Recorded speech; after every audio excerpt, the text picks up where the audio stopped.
Hello! In this video I will show you how to install Microsoft Edge browser on Redmi 13. So you have to start by opening your Google Play Store, then click on search bar and type in Edge. Now click search and then click install.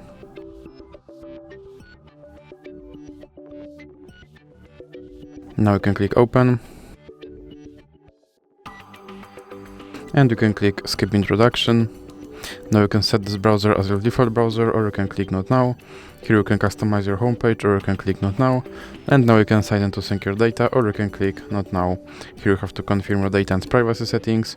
And now you can try out Copilot, or you can just click start browsing. And your Microsoft Edge is now installed and is ready to use. So that's it for this video. If you liked it, please remember to leave a like and subscribe.